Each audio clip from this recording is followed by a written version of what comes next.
के राम मंदिर में कथित चढ़ावा चोरी मामले की जांच अब निर्णायक मोड़ पर पहुंचती दिखाई दे रही है और इस मामले की जांच कर रही स्पेशल इन्वेस्टिगेशन टीम यानी कि एसआईटी अपनी शुरुआती रिपोर्ट आज मुख्यमंत्री योगी आदित्यनाथ को सौंप सकती है। रविवार शाम जांच टीम मुख्यमंत्री से मिलने पहुंची थी, लेकिन पूर्व निर्धारित बैठकों और मॉनसून सत्र से जुड़ी व्यस्तताओं के चलते मुलाकात नहीं हो सकी। नमस्कार, आप देख रहे हैं न्यूज़ 18 का डिजिटल प्लेटफॉर्म और मैं हूं आपके साथ जागृति खंतवाल। तो देखिए, 6 दिनों तक चली गहन जांच के दौरान एसआईटी ने बड़ी मात्रा में डिजिटल और दस्तावेजी साक्ष्य जुटाए हैं। जांच से जुड़ा पूरा डेटा 7 पेन ड्राइव में सुरक्षित किया गया है और सूत्रों के मुताबिक जांच के दौरान करीब 150 संदिग्ध लोगों के नाम सामने आए हैं, जिनमें से लगभग 25 लोगों पर कार्रवाई की संभावना जताई जा रही है। अब जिन लोगों से एसआईटी पूछताछ कर चुकी है, उन्हें अगले आदेश तक कहीं बाहर ना जाने की चेतावनी भी दी गई है और इस सूची में श्री राम जन्मभूमि तीर्थ क्षेत्र ट्रस्ट के महासचिव चंपत राय और ट्रस्टी डॉक्टर अनिल मिश्रा का नाम शामिल बताया जा रहा है।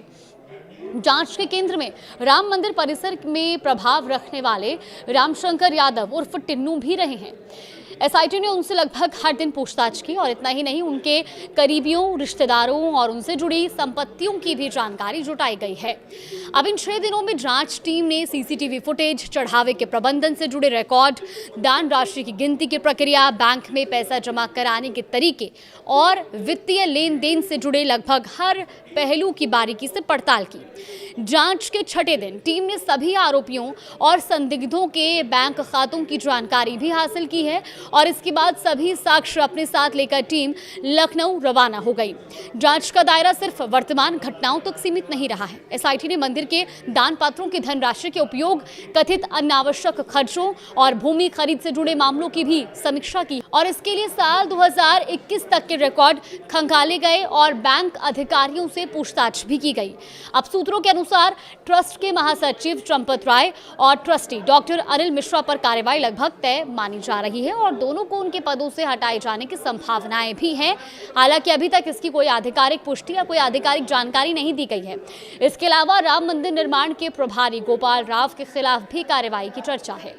अब इस मामले में अब तक 5 लोगों, जिसमें लवकुश, अविनाश, अनुकल्प, करुणे और रामशंकर उर्फ टिन्नू की निशानदेही पर करीब 2 करोड़ रुपए की रिकवरी की जा चुकी है और ये सभी लोग मंदिर में दान राशि की गिनती की प्रक्रिया से जुड़े हुए थे। 13 जून को मंदिर ट्रस्ट कर्मचारी टिन्नू के घर से सोना भी बरामद हुआ था। हालांकि उसकी सटीक मात्रा अभी स्पष्ट नहीं की गई है। अब इस पूरे विवाद की शुरुआत तब हुई जब समाजवादी पार्टी सरकार में मंत्री रह चुके पवन पांडे ने 7 जून को दावा किया कि राम मंदिर से 5 से 7.5 करोड़ रुपए तक की चोरी हुई है और इसके बाद समाजवादी पार्टी प्रमुख अखिलेश यादव ने भी सरकार की चुप्पी पर सवाल उठाते हुए कहा कि मामले की जांच अदालत की निगरानी में होनी चाहिए। हालांकि ट्रस्ट के महासचिव चंपत राय ने इन आरोपों पर सफाई देते हुए कहा था कि अब तक ऐसी कोई बात सामने नहीं आई, लेकिन विवाद बढ़ता गया। 9 जून को बीजेपी नेता डॉक्टर रजनीश सिंह ने प्रधानमंत्री को पत्र लिखकर सीबीआई जांच की मांग की और इसके अगले ही दिन प्रधानमंत्री कार्यालय यानी कि पीएमओ ने मंदिर ट्रस्ट से मामले की रिपोर्ट तलब कर ली। अब इस बीच राम जन्मभूमि मंदिर निर्माण समिति के चेयरमैन और पूर्व आईएएस अधिकारी नृपेंद्र मिश्रा का बयान भी काफी चर्चा में रहा।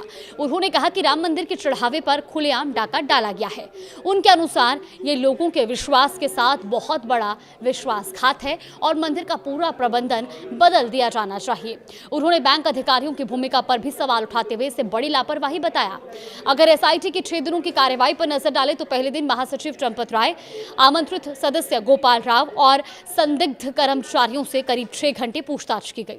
दूसरे दिन चंपत राय और गोपाल राव से 4 घंटे तक सवाल जवाब हुए। इसके बाद तीसरे दिन बैंक अधिकारियों और नोटों की गिनती करने वाली निजी एजेंसी के प्रतिनिधियों से पूछताछ की गई। चौथे दिन ट्रस्टी डॉक्टर अनिल मिश्रा से लगभग 4 घंटे तक दान राशि की गिनती, रखरखाव और बैंक में जमा करने की प्रक्रिया को लेकर सवाल पूछे गए और इसी दिन टिन्नू यादव से भी पूछताछ कर जवाबों का क्रॉस वेरिफिकेशन किया गया। 5वें दिन चंपत राय, डॉक्टर अनिल मिश्रा और गोपाल राव से अलग अलग पूछताछ हुई, जबकि स्टेट बैंक के शाखा प्रबंधक और कैशियर से भी जानकारी ली गई है। इसके बाद अगले दिन सभी संदिग्धों और आरोपियों के बैंक खातों की जांच पूरी कर टीम सभी सबूतों के साथ लखनऊ लौट गई।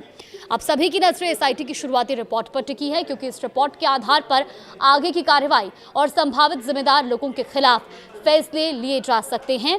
फिलहाल इस पर हमारी भी नजरें बनी हुई है। कोई भी अपडेट आएगा तो आप तक जरूर साझा करेंगे।